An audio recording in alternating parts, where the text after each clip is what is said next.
नमस्कार दोस्तों, मैं प्रभाकर सिंह स्वागत करता हूं आपका मेरे YouTube चैनल इकोनॉमिक पाठशाला में। और आज जो हम चैप्टर स्टार्ट करने जा रहे हैं वो आपकी माइक्रो इकोनॉमिक्स बुक में से है कंज्यूमर इक्विलिब्रियम। इस टॉपिक के दो पार्ट हैं या दो तरह के इकोनॉमिस्ट अर्थशास्त्रियों ने इसका अध्ययन किया, स्टडी किया और उसके बाद निष्कर्ष पे निकले। तो एक तो है यूटिलिटी एनालिसिस यानी कि उपयोगिता विश्लेषण और दूसरा है इंडिफरेंस कर्व यानी कि तटस्थता वक्र। एक ही टॉपिक के दो चैप्टर दिए हुए हैं आपकी बुक में और ये दोनों चैप्टर ही हम कवर करेंगे आने वाली कुछ वीडियोस में। तो इस वाली वीडियो में मैं कवर करने जा रहा हूँ यूटिलिटी एनालिसिस यानी कि उपयोगिता विश्लेषण की सहायता से हम ये समझेंगे कि उपभोक्ता संतुलन क्या होता है। तो शुरू करते हैं फिर इकोनॉमिक पाठशाला। तो अब इसमें दो शब्द आए, उपभोक्ता संतुलन और उपयोगिता विश्लेषण।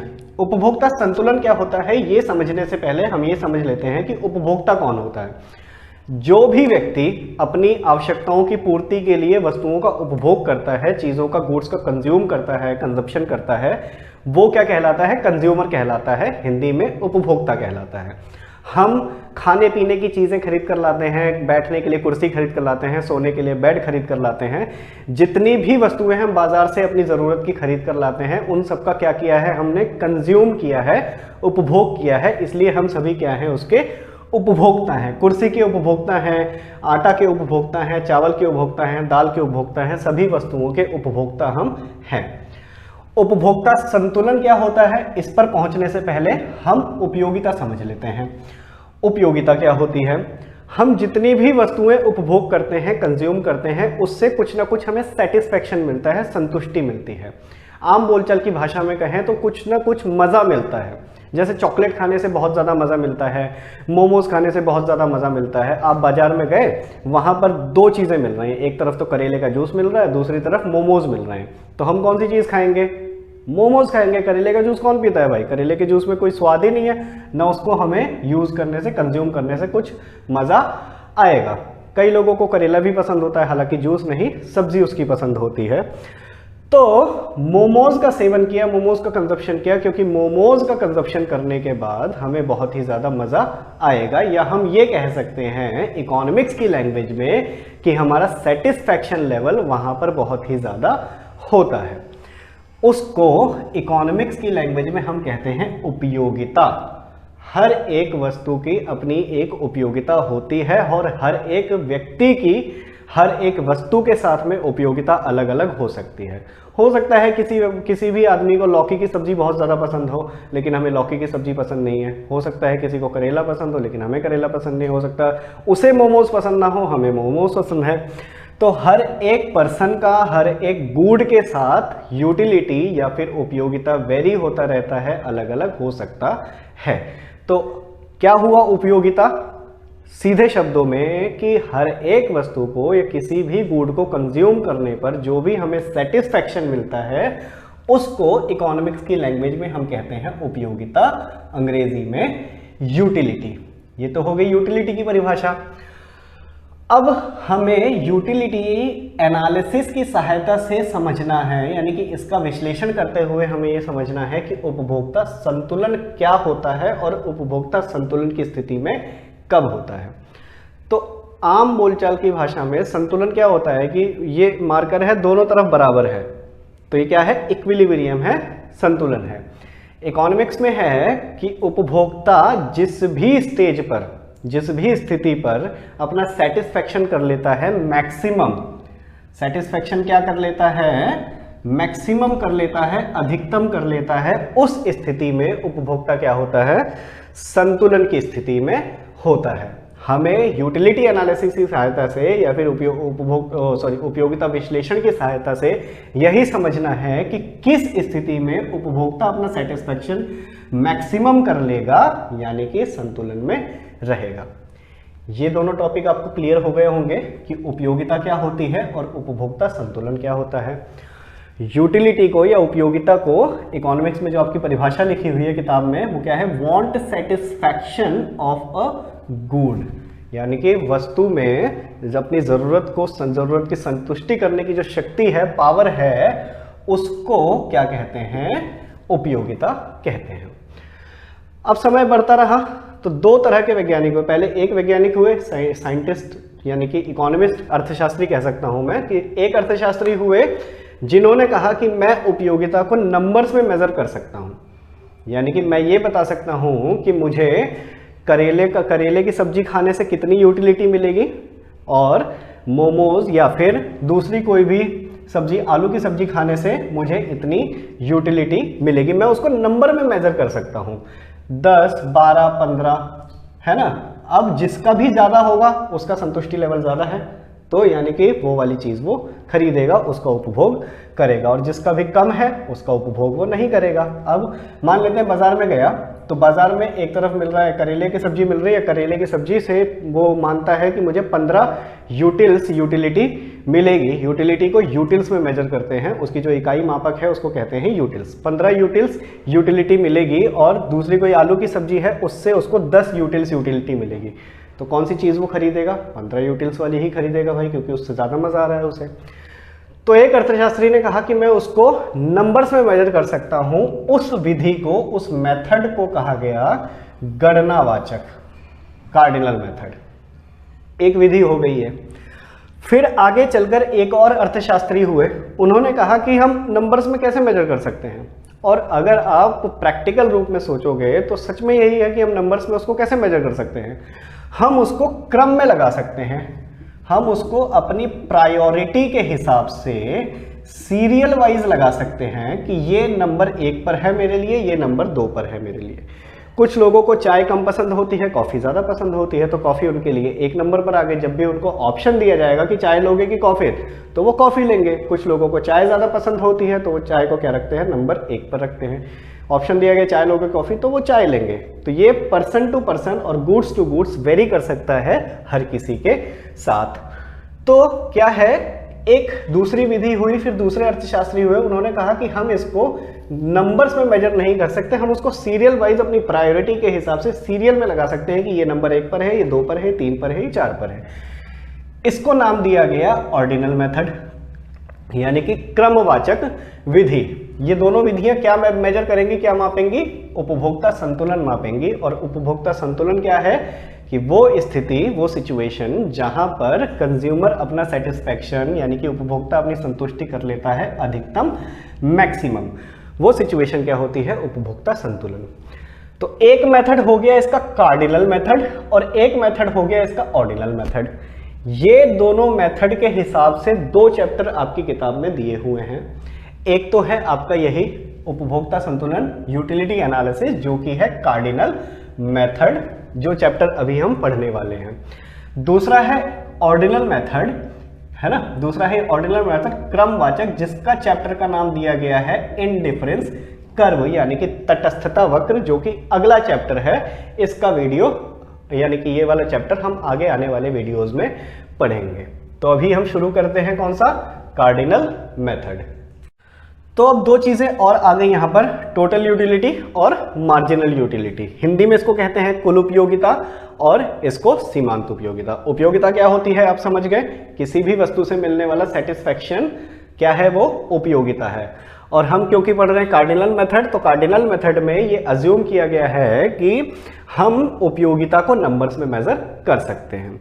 अब टोटल यूटिलिटी और मार्जिनल यूटिलिटी को समझने के लिए ये वाला एग्जांपल ले लेते हैं। एग्जांपल क्या है? क्वांटिटी ले लिया है, या हम इसको लिख सकते हैं कि कंजप्शन क्वांटिटी, कितनी गुड्स की कितनी क्वांटिटी का हमने कंजप्शन किया है।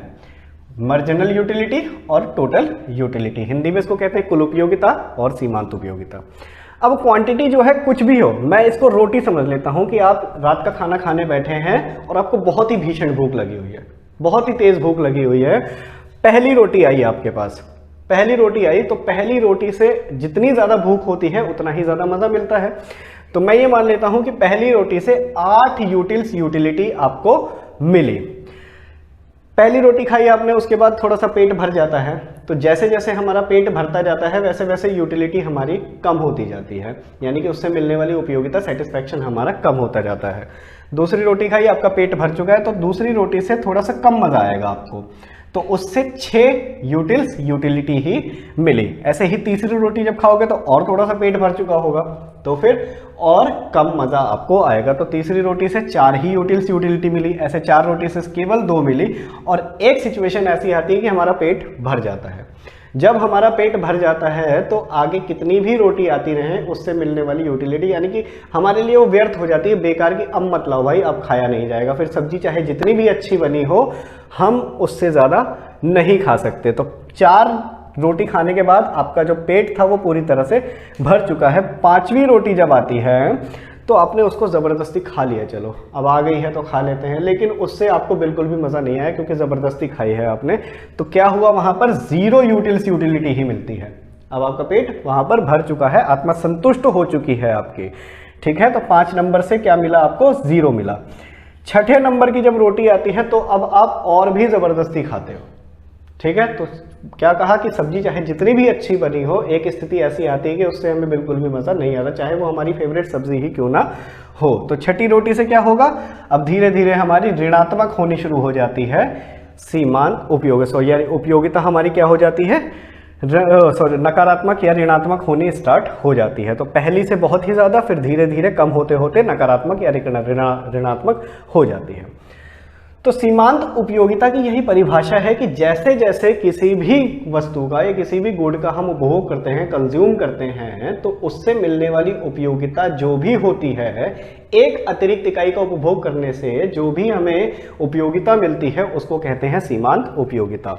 तो एक अतिरिक्त इकाई क्या होगी, यहाँ पर 2 इकाइयाँ प्रयोग की तो दूसरी से मिली 6, तीसरी से मिले 4, चौथी से मिली 2, यानी कि एक जैसे जैसे आ रही है हमारे पास एडिशनल यूनिट, तो उससे जितनी हमें यूटिलिटी मिल रही है उसको हम कहते हैं मार्जिनल यूटिलिटी या फिर सीमांत उपयोगिता।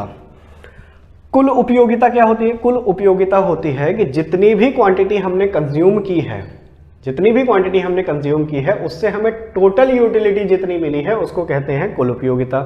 अब पहली रोटी खाई हमने तो 8 यूटिलिटी मिली, तो हमारी यहाँ पर कुल उपयोगिता हो गई 8। और दूसरी रोटी खाई तो दूसरी से 6 मिली, तो यहाँ पर हमें टोटल कितनी हो गई, 8 और 6 14। तीसरी खाई तो 4 और, तो 8 6 14 और 4 18। चौथी खाई तो 20 हो गई, 5वीं खाई तो 20 हो गई, फिर 6ठी खाई तो -2 हो गई, तो इसलिए ये कम हो गया। तो टोटल यूटिलिटी होती है कि जितनी भी यूनिट क्वांटिटी हमने कंज्यूम की है, जितनी भी इकाइयों का उपभोग किया है हमने, तो उन सबसे मिलाकर जितनी भी हमें यूटिलिटी या फिर उपयोगिता मिली है उसको कहते हैं टोटल यूटिलिटी। अब इसका फॉर्मूला देख लेते हैं। फॉर्मूला क्या है कि मार्जिनल यूटिलिटी TUN, जिस भी नंबर पर हमें निकालना है, जिस भी नंबर पर हमें यूटिलिटी निकालनी है, टोटल यूटिलिटी देख लेंगे वहां पर। जैसे हमें 3 नंबर की निकालनी है भाई मार्जिनल यूटिलिटी, तो क्या है TUN का नंबर है, n हो जाएगा यहाँ पर 3। जिस भी नंबर का हमें निकालना है मार्जिनल यूटिलिटी वो n हो गया वहां पर 3, तो TUN कितना है 18 हो गया। और माइनस TUN-1, n-1 यानी कि जिस नंबर का हमें निकालना है उससे एक कम वाला, तो उससे एक कम वाला कितना है 2 नंबर का, 2 नंबर की कितनी है 14। तो 18 में से 14 गए तो यहाँ पर बचे 4, तो तीसरी यूनिट से मिलने वाली हमें कितनी हो गई MU 4। तो ये है फॉर्मूला MU का कि TUN माइनस TUN-1, और TU का फॉर्मूला है यानी कि टोटल यूटिलिटी का फॉर्मूला है सिग्मा MU, यानी कि सीमांत उपयोगिता का जोड़, सीमांत उपयोगिता का जोड़। सिग्मा का साइन जो होता है वो जोड़ के लिए ही होता है, टोटल टोटल जोड़ का होता है। तो मार्जिनल यूटिलिटी को टोटल कर देंगे तो क्या हो जाएगा हमारा टोटल यूटिलिटी। इन सभी को जोड़ते चले जाएंगे तो एट लास्ट 18 आ गया, तो ये क्या हो गया हमारा टोटल यूटिलिटी। ये है फॉर्मूला, ठीक है, सूत्र याद कर लेना। अब इसका हम ग्राफ देखते हैं कि ग्राफ कैसे बनता है। तो ग्राफ बनाने के लिए X axis Y axis, X axis पे ले लिया है क्वांटिटी यानी कि कंजप्शन क्वांटिटी, और वाई एक्सिस पे लिया है टोटल यूटिलिटी और मार्जिनल यूटिलिटी। टोटल यूटिलिटी कितने तक गया है मैक्सिमम 20 तक, तो इसलिए 2-2 के गैप में मैंने 20 तक बना लिया है, और क्वांटिटी कितनी है 6 तक, तो 1 2 3 4 5 6 तक मैंने क्वांटिटी ले ली है। अब इसको हम मैप करेंगे मैप करेंगे इस ग्राफ पर। तो एक पर पहले मार्जिनल यूटिलिटी का ग्राफ बना लेते हैं। तो एक पर मार्जिनल यूटिलिटी कितनी है 8, दूसरे पर कितनी है 6, तीसरे पर कितनी है 4, चौथे पर 2, फिर पांचवें पर 0 और छठे पर -2, तो माइनस यहाँ पर आ जाएगा, -2 लिख देता हूँ यहाँ पर। तो कैसा गया ये, ऊपर से नीचे नीचे नीचे और माइनस होता हुआ नीचे चला गया। ये हो गया किसका ग्राफ, MU का ग्राफ हो गया। अब TU का ग्राफ देखते हैं। तो TU का ग्राफ क्या है कि एक पर 8, दूसरे पर 14, तीसरे पर 18 हो गया तीसरे पर, और चौथे पर 20, पांचवें पर 20 और छठे पर फिर से 18 हो जाता है। तो इसका ग्राफ कैसा गया, पहले ऊपर जाता है और फिर बराबर हो जाता है और फिर नीचे आ जाता है। ये हो गया हमारा TU का ग्राफ। अब TU और MU में रिलेशन है एक, और ये हर एक गुड पर एप्लीकेबल होता है। आप जब भी किसी भी चीज का कंज्यूम करके देख लेना कि जैसे जैसे एक एडिशनल यूनिट उसकी हमारे पास आती रहती है, उससे हमारा धीरे धीरे मन भरता रहता है। कोई भी नया सॉन्ग रिलीज हुआ, पहले मजा आया उसको सुनने में पूरा का पूरा, एक स्थिति में हम उसको रोज दिन भर सुन रहे हैं वही गाना, लेकिन धीरे धीरे हम उससे बोर होने लगते हैं और फिर ऐसा हो जाता है कि दिन में एक बार सुन ले वही बहुत है, 5 दिन में एक बार सुन ले वही बहुत है। तो ये हर एक चीज के साथ होता है कि जैसे जैसे उसकी एडिशनल यूनिट हमारे पास आती रहती है, हमारा उससे मन भरता रहता है या फिर सेटिस्फेक्शन लेवल लगातार कम होता जाए। तो कुल उपयोगिता और सीमांत उपयोगिता यानी कि TU और MU के बीच में एक रिलेशन होता है। क्या है वो रिलेशन, यहां समझते हैं कि when MU is positive TU increases, यानी कि जब तक MU पॉजिटिव या धनात्मक रहता है तो TU बढ़ता रहता है तब तक। यहां पर देखो MU 4 क्वांटिटी तक 2 है, पॉजिटिव है, तो TU लगातार बढ़ रहा है, 8, 14, 18, 20। ग्राफ पर भी देखोगे तो जब तक MU पॉजिटिव है, यहां तक पॉजिटिव है, तो TU लगातार बढ़ रहा है। नेक्स्ट है कि when MU is 0 TU maximum.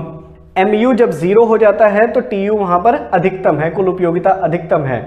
Graph पे भी यहां पर देखो, यहां पर 0 है ये, और TU टोटल उपयोगिता यहां पर मैक्सिमम है, एकदम ग्राफ सबसे ऊपर है, उसके बाद लगातार गिरना शुरू हो जाता है। When MU is negative TU decreases, जब MU नकारात्मक हो जाता है तो कुल उपयोगिता लगातार फिर गिरने लगती है। ये 3 रिलेशन है। पेपर में क्वेश्चन जो आता है इसमें से, इस चैप्टर में से, वो एक लॉ है, यानी कि नियम है सीमांत उपयोगिता का, वो भी पढ़ेंगे हम थोड़ी देर में। और दूसरा इस तरह के ही क्वेश्चंस आते हैं कि TU और MU में रिलेशन क्या है, ये आप लिखिए। तो ये 3 रिलेशंस हैं, ये आप लिख सकते हो। 2-3 नंबर में अगर क्वेश्चन आएंगे तो यही आएगा, law of diminishing marginal utility, और रिलेशन क्या है टोटल यूटिलिटी और मार्जिनल यूटिलिटी का। 1-2 नंबर में क्वेश्चंस परिभाषाएं आ सकती हैं उपयोगिता की, उपभोक्ता संतुलन की, वगैरह वगैरह।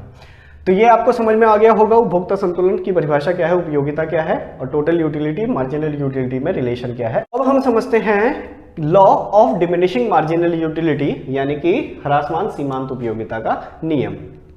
तो सीमांत उपयोगिता का नियम या लॉ ऑफ मार्जिनल यूटिलिटी हमें यही बताता है कि as more and more standard units of a commodity are consumed, MU derived from every additional units। अब यहां पर 2 शब्द आए हैं, स्टैंडर्ड यूनिट्स, हिंदी में इसको कहते हैं मानक इकाइयां, और derived कब, यानी कि जैसे जैसे हम किसी भी वस्तु की मानक इकाइयों का लगातार उपभोग करते हैं, कंटिन्यूअस उपभोग करते हैं, तो क्या होता है, उससे मिलने वाली एडिशनल यूटिलिटी या फिर मार्जिनल यूटिलिटी लगातार कम होती रहती है। अभी हमने पिछले एग्जांपल में भी समझा, ग्राफ में भी समझा था कि MU लगातार कम होता रहता है और उसके बाद एक स्थिति आती है जब वो नकारात्मक हो जाती है, नेगेटिव हो जाती है, और TU भी उसके बाद में बढ़ते बढ़ते कम होना स्टार्ट हो जाता है। ये कब होता है, जब हमारा किसी भी चीज से मन भर जाए, और एक स्थिति ऐसी आती ही है कि जब हमारा हर एक चीज से मन भर जाता है, फिर वो हमारे लिए व्यर्थ हो जाती है। तो लगातार जब भी हम किसी भी चीज का कंज्यूम करते हैं, उपभोग करते हैं, तो उससे मिलने वाली यूटिलिटी या फिर मार्जिनल यूटिलिटी लगातार कम होती रहती है। यही है ह्रासमान सीमांत उपयोगिता का नियम, law of diminishing marginal utility. Important रहता है, हर साल पेपर में क्वेश्चंस आ ही जाते हैं इस चैप्टर में से, और इस तरह की पूरी संभावना रहती है कि मार्जिनल यूटिलिटी का लॉ बताने के लिए कहा जाता है। तो हमें क्या करना है, ये परिभाषा लिखनी है, डेफिनेशन लिखनी है, पीछे जो शेड्यूल बनाया था, टेबल बनाई थी, वो टेबल बनाना है, और उसके साथ में ग्राफ बनाना है, और इस ग्राफ टेबल के बारे में एक्सप्लेनेशन लिखना है और ये हो जाएगा हमारा लॉ कंप्लीट। और नंबर जितने भी नंबर का होगा 3 या फिर 4 वो पूरे नंबर आपके आ जाएंगे। तो ये है मार्जिनल यूटिलिटी का लॉ। इसके कुछ असम्पशंस हैं, कुछ मान्यताएं हैं। हर एक नियम की कुछ मान्यताएं होती हैं, अगर वो मान्यता ना मानी जाए तो वो नियम फेल हो जाता है। क्या है वो मान्यताएं कि only standard units of a commodity are consumed. जो भी वस्तु का स्टैंडर्ड यूनिट है वो ही कंज्यूम किया जाना चाहिए। अब जैसे चाय है, टी है, तो टी का स्टैंडर्ड यूनिट क्या है? 1 कप चाय, 1 चम्मच चाय नहीं, 1 बूंद चाय नहीं, 1 कप चाय, ये है उसकी मानक इकाई है। तो जैसे जैसे 1 कप चाय पी, दूसरी कप चाय पी, तीसरी कप चाय पी, तो ही हमारी लगातार मार्जिनल यूटिलिटी कम होगी। अगर हम 1 बूंद चाय पिए, दूसरी बूंद चाय पिए, भूख लगी है, 1 बूंद चाय दे रहा है कोई, तो उससे क्या होगा? हमारी लगातार हो सकता है बढ़ जाए यूटिलिटी, मजा हमारा उससे बहुत ही ज्यादा बढ़ जाए। तो जो भी स्टैंडर्ड यूनिट है, मानक इकाई है, वो ही लगातार कंज्यूम की जानी चाहिए, तभी ये नियम लागू होगा कि उससे मिलने वाली उपयोगिता कम हो। चीनी है, चीनी की स्टैंडर्ड यूनिट क्या है? 1 चम्मच चीनी, ये नहीं कि 1 दाना चीनी, है ना। रोटी की स्टैंडर्ड यूनिट, रोटी पूरी की पूरी है, ऐसा नहीं कि 1 टुकड़ा रोटी। तो जो भी मानक इकाई है उसकी वही उपभोग की जानी चाहिए, तभी ये नियम लागू होगा। Consumption of commodity, consumption of commodity is continuous, लगातार किया जाना चाहिए, है ना। अब ऐसा ना हो कि 1 कप चाय तो अब पी आपने अभी सुबह और दूसरी कप चाय पियोगे अब आप शाम को, तो क्या कम होगी यूटिलिटी? नहीं होगी, क्योंकि उसको दोबारा पाने की इच्छा आपके मन में उतनी ही प्रबल हो चुकी होगी, उतनी ही बढ़ चुकी होगी। तो हो सकता है दूसरी चाय जब आप पियोगे तो उससे मिलने वाली यूटिलिटी ज्यादा हो जाए कम होने की बजाय। 1 रोटी अभी खा रहे हो, दूसरी रोटी 2 घंटे के बाद खा रहे हो, पेट तो भरा ही नहीं आपका, तो क्या होगा? उससे मिलने वाली यूटिलिटी कम होगी क्या? नहीं होगी, उपयोगिता उसकी बहुत ही ज्यादा बढ़ जाएगी दूसरी रोटी की। तो जो कंजप्शन है वो भी कंटिन्यूअस होना चाहिए, लगातार होना चाहिए, ऐसा नहीं कि एक अभी खाया दूसरा बाद में खा रहे हैं। तो ये है डिमिनिशिंग मार्जिनल यूटिलिटी का लॉ। अब याद रखना, अगर लॉ लिखने के लिए आ रहा है तो हम असम्पशंस उसमें लिख भी सकते हैं और नहीं भी लिखेंगे। असम्पशंस अगर लिखा हुआ है कि लॉ ऑफ मार्जिनल यूटिलिटी लिखो और उसके साथ साथ असम्पशंस भी लिखो, मान्यताएं लिखो, तो ही हम मान्यताएं लिखेंगे, अन्यथा मान्यताएं लिखने की आवश्यकता नहीं है। अगर क्वेश्चन आया कि मार्जिनल यूटिलिटी का मान्यताएं ही लिखो तो ही हम वहां पर मान्यताएं लिखेंगे, अन्यथा सिर्फ इतना पोर्शन डेफिनेशन का और वक्र का और शेड्यूल का, सूची का ये बनाकर छोड़ दिया जाए। तो ये था पार्ट 1। इस पार्ट 1 में हमने उपयोगिता का विश्लेषण समझा, यानी कि एनालिसिस समझा, किस तरह से हम उसको एनालिसिस करेंगे, उपयोगिता को किस तरह से मापा जाएगा, कब वो कम होगी, कब वो ज्यादा हो सकती है, नियम क्या है उसका। अब दूसरे पार्ट में हम कवर करेंगे उपभोक्ता संतुलन। ठीक है, अभी तक हमने उपभोक्ता संतुलन नहीं समझा है, हमने केवल परिभाषा समझी है कि जब सेटिस्फैक्शन मैक्सिमम हो जाएगा तो उपभोक्ता संतुलन में रहेगा। लेकिन वो सेटिस्फैक्शन मैक्सिमम होगा कब, अधिकतम होगी कब उसकी संतुष्टि, ये हमें समझना है और वो हम समझेंगे नेक्स्ट पार्ट में, नेक्स्ट वीडियो में। तो मिलेंगे नेक्स्ट वीडियो में, तब तक ध्यान रखिए अपना और बने रहिए हमारे चैनल के साथ। चैनल को यदि आपने सब्सक्राइब नहीं किया है तो कर दीजिए, ताकि लेटेस्ट आने वाले वीडियोस आपको समय पर मिल जाए और कोई भी वीडियो आपसे मिस ना हो। धन्यवाद।